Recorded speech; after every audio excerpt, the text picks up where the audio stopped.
ಶಾಸ್ತ್ರ ಶುರು ಮಾಡೋಣ. ಮೊದಲು ಹುಡುಗಿ ಕೈಗೆ ಹುಡುಗನೇ ಮೆಹಂದಿ ಹಚ್ಚಬೇಕು. ನಾನಾ? ಯಾಕಜ್ಜಿ?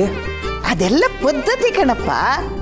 ಹುಡುಗ ಹುಡುಗಿ ಕೈಗೆ ಮೆಹಂದಿ ಹಾಕಿದಾಗ ಅದು ಎಷ್ಟು ಕೆಂಪಾಗುತ್ತೋ ಅಷ್ಟೇ ಹುಡುಗ ಹುಡುಗಿನ ಪ್ರೀತಿಸ್ತಾನೆ ಅಂತ ಅರ್ಥ.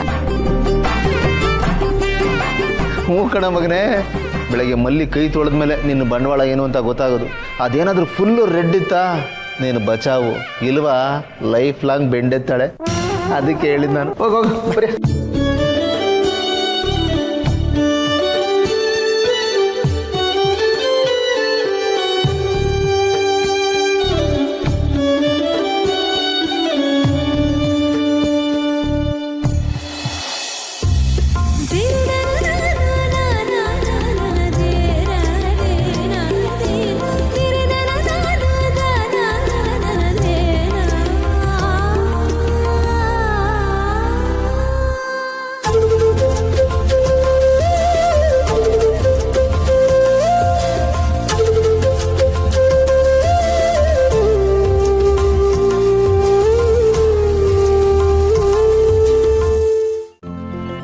ಇಂದೇ ಡೌನ್ಲೋಡ್ ಮಾಡಿ ಮತ್ತು ನಿಮ್ಮ ನೆಚ್ಚಿನ ಶೋಗಳನ್ನು ಆನಂದಿಸಿ.